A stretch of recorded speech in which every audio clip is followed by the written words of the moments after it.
time to find out our last semifinalist. We're gonna jump into this interview right away here with our last two Protosses. The two players for our final match of the round of 8, Stats and Zest, teammates. It's going to be a team kill here. They don't seem very happy about the team kill.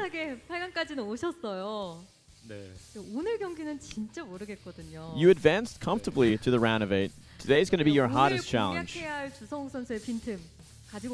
So what's the weakness of Zest? Did you find any? He's very good, even in practice. Usually I lose a lot to Zest in the practice, so I'm very worried coming to today's games.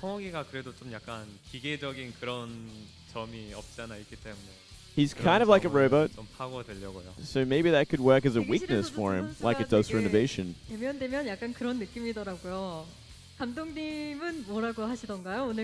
guys didn't really talk to each other very much. What did your coach say about today's match? He didn't really say anything to me. He's kind of careful with talking to us because it is a team kill. He doesn't want to favor one side. We look forward to your match classic. He said thank you. 16강은 제일 먼저 했는데 8강은 맨 끝 경기라서 좀 되게 오랜만에 하는 느낌. I was the first one to play in the round of 16, but the last one to play in the round of 8. So it's been a long time since I played in Star League. How did you feel when you saw your opponent? I hoped he advanced to second place so we could avoid playing. So I felt pretty bitter at that. 제가 먼저 경기했기 때문에 대우의 잘못이에요. I advanced first, so it's Stats' fault that we had to play a team kill match. You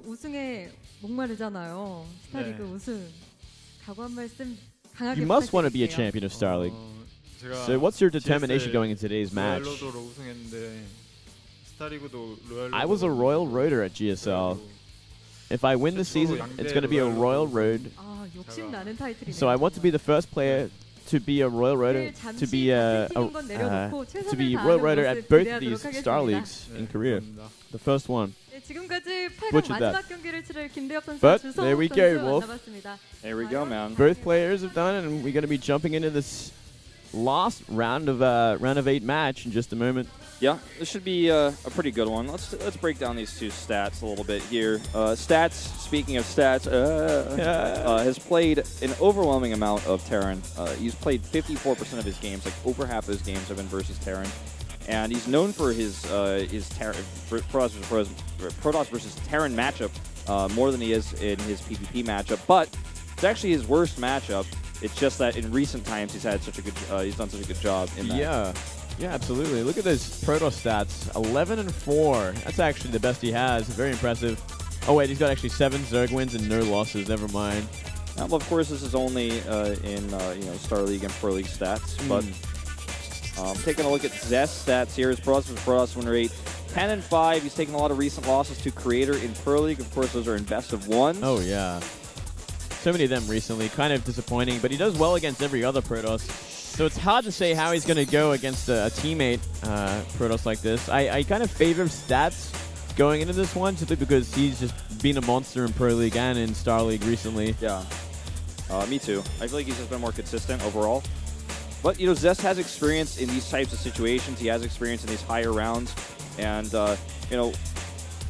he's definitely someone to not underestimate in this type of very important high-level Protoss. So just looking at this is our last 10 matches, and look at Stats is 9-1, 90%. Wow. Yep, and a lot of those have been close sets, as you can see, because it's 17-8 overall in like actual sets. Match being, of course, the best of series. So he wins a lot of series, but there are a lot of close series he ends up winning. Zest, on the other hand, 7-3. And 11-4, so actually having a better set ratio overall, which is kind of surprising. But I think this is like, obviously for a lot of games that we're looking at here. like pretty far back. Pretty far back. Nothing to write home about. Yeah, these stats screens are like a really big picture. They're not actually always as relevant as they seem.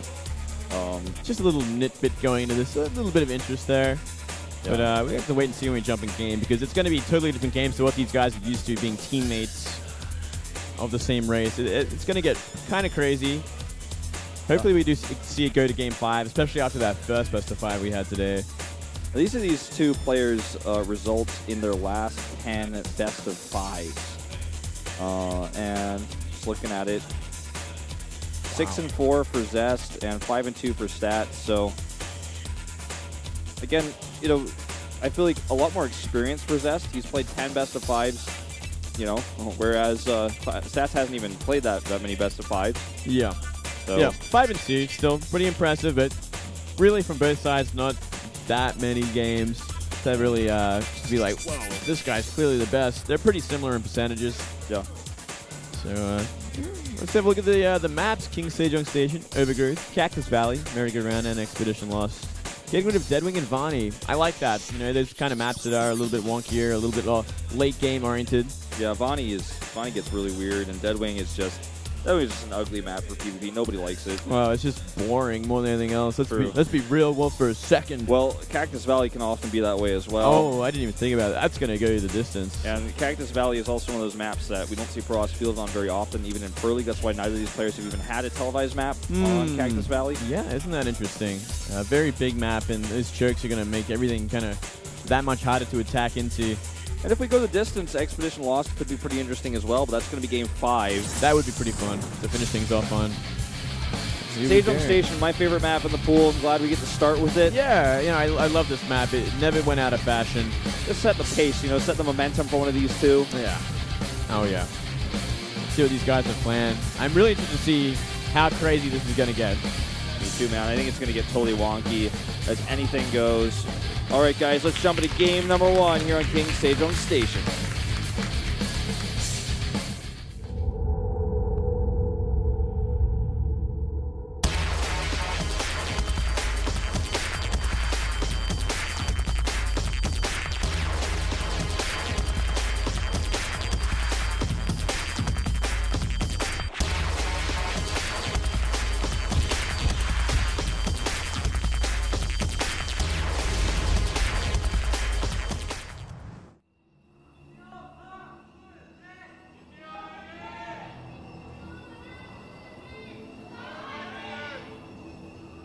In the bottom right, in blue, Lodos player. Not sure which one. It's Stats. There we go. I love these KT shirts, by the way. Big fan. They look really good. They're one of the best. And up here in the top left, we do have the most handsome pro gamer in career. Because Moonglade retired. It is Zest. Well played, sir. The color scheme for this jersey is really nice. It actually really suits. I feel like it just suits Korean pro gamer look in general. Yeah, it looks great, especially if you're buff like Zest. Your arms pop just a little bit more. Your chest looking great. You got that chiseled face going on. Perfect. It's very colorful, and it really jumps out at you. I like it. Well, gateway timing is identical. We are going to see a probe scout for Zest.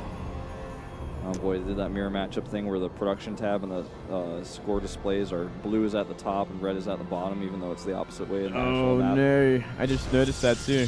That's kind of weird, but alright, I'll get through it. We'll get through it. They're doing exactly the same builds. Yeah, they're nothing out of the ordinary here. Zest actually decides to simply just scout the outside area of his base and then go back. He's not actually going to send the full scout across. Going to get a better economy. A little bit greedier here. Whereas we do see perhaps just a hidden or structure maybe going up here for Stats. I guess he's going to check this proxy location. He might actually proxy something of his own, though, once he goes around. You know, you could definitely see something like a DT shrine go up here. Or he just wants to hide the tech in general, so Zest has no real idea what's going on. Either way. I doubt we'd see Stargate from here. It's just a little too far away. Yeah. I think we're definitely going to be seeing a Dark Shrine. Nothing else really comes to mind. Unless he wants to just hide Blink, which would be pretty unheard of. We have seen it every now and then. Like by every now and then, I mean like maybe 1 out of 200 games, but it has happened before. Yeah, well, no commitment just yet. We're going to see that Stalker come out first. Deny any scouting so we can get up this proxy. Doesn't want to let the probe scout any extra pylons in the base. Only 1 in the main base of stats currently, so it would give away a lot. And there's that Twilight. Probe remains. Has to be a DP shrine. This is one of the things that's, you know, one of the reasons why sometimes probe scouting is really important. Even if you get in the base and see any tech, when the stalker clears you out, you see whether they're pylons or not. And because the probe comes in and doesn't, or because the probe doesn't come in, he doesn't get that extra information.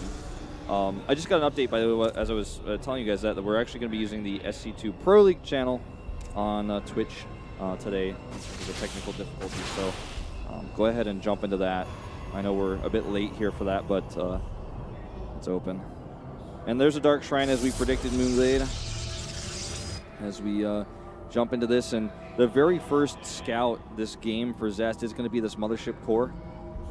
Sliding across the map, as he does, and he's going to come over here and see no Nexus and no units, and that might create a panic. He has Blink coming up at home, but no sort of detection at all. No detection whatsoever. Mothership core is going to come in here. Oh, he's going to get denied as well. Oh, yeah, he does. He doesn't have enough for recall yet either. He's going to have it in just a second. Oh, how far is he going to go? He's going to go all the way. This Stalker's not going to stop it. Gets out. Oh, nope. Goes down. Big mistake. Big mistake there. Very greedy, but he did scout that there was nothing in the main base. Can you check the robo position? Is it powered by just 1 pylon?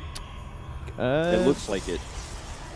Yeah, it looks like, I don't think that second pylon reaches. Yeah, it's just 1 pylon so far, but I don't know if you'd want to commit to it from there. No Korean pro Asses ever do that. They've literally never once killed a robo. Well, even though it was a win condition, they never do it. Yeah. So it's going to go for probes. Let's see how much he can get. That's a fair choice. Ooh, there's a sentry. Yeah, he can delay actually until the observer comes out. Yeah, he's going to delay. He knows exactly what's up. Very smart from Zest. Ooh, here we go. Oh, he messes it up. He messed it up. He needs to rotate Stalkers into that position. Oh, I can't believe we let these in. Well, observer's on the way. He's going to survive for just a few seconds. Going to try and block off as much as he can. Okay, losing some mining time, losing some Stalkers here. This is going to give him a huge advantage, stats, that is. Yeah, no mining whatsoever from Zest. He's going to get out with both DTs as well. Wow.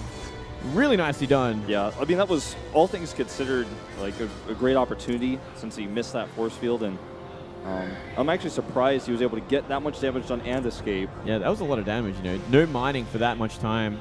Gives him enough time to get out of Mortals, get this Nexus on the way. And we're going to see Zest move across the map, maybe try for some sort of counter attack, maybe try and do some damage, maybe try and cancel that. Oh, this is cool. Nexus. He's not paying attention. He doesn't have enough energy anyways. No. Forces the warp engine to be used at home, which is not what he wants because he wants to attack right now with those Blink Stalkers. Oh, good control on that Stalker at least. He's also blinked into that hole to block the DP out. Really nicely done, but there's already an Immortal up back at home. Yep, there's more than enough here to deflect this. So we're actually going to see no damage come down from Zest. More units are going to be warping in. A second Immortal just about to come out as well. Zest has no advantages in this game whatsoever. He has nothing. He has a Blink tech for 4 Stalkers. He has no Nexus. I think he loses from here, actually. There's just nothing he can do. He let that DT get in. It did enough damage, and there's no follow-up for Zest. And now he's down a base. He's going to get his own now. Only just started that Nexus there. He's not ahead in workers. He's going to try to find some like real damage with these Blink Stalkers to try and stay in this game. The problem is there's only 4 of them. Now going up to 7, it looks pitiful. Compared to 2 Immortals on the map. He has a good position at least. That's what he's got going for him. As these Stalkers chase, here come these 4. This could be it. This could be the one chance he has. He does have a Photon Overcharge available. Yep, and here comes that Mothership Core back. 4 kills, not enough. Could actually maybe go for the Mothership Core here. Is he going to commit to it? He can't. Too risky. No way. He might be forced to blink out. He is. While this is happening, though, that counter attack. Stalkers, 2 Immortals. He's going to try to kill the Nexus. There is nothing at home except for 2 Zealots. He's so far behind. He has blink, but you can't blink when you're in a corner. Well, even having these 4 Stalkers out of position to kill Pylon isn't going to help him at all. Nope. It's going to be a hard fight right here. Stats, though, got to be careful not to overcommit. Yeah, he doesn't have Blink, so he's actually target those Stalkers. He's making it another Observer right now instead of making it an Immortal because his Observer is out of position. And DTs are coming in. He lost his other Observer, that's why. Yeah, and this DT is going to do so much. Yeah, got focused down at the start of that big mistake from Zest, and just so much probe damage. I think it's just checkmate from here. Absolutely. No chance. You might be able to clean it up, but the damage has been done. 10 probes already gone down. More after that. Still no answer for this DT yet even. Now the Observer comes in. GG. Whoa. That's out of control. Some blunders from Zest there. You know, failing on that force field and then losing the Observer at the crucial time. Giving that, giving those DTs just a little bit more extra space to do some serious damage. Really nicely done. So, it's something we didn't talk about too much, but I feel like something that is important when it comes to PvP is the best individual league, the single individual league title that Sats has. It's actually not even a real title. It's a WCG Korea Regionals victory, which he won off of the back of several longer PvP series. This is something he does excel in. He is good at mind games. He did have to fight against some of his teammates in that. This was a long time ago. But, you know, he prepared well for these longer series, and he was able to play really, really well in these longer PvP series, whereas Zest doesn't have, I feel like, as much success in the longer PvPs. He's won quite a few best-of-1 PvPs, but not recently. No, not at all. So I feel like Stats is just highly favored in this, and already taken that one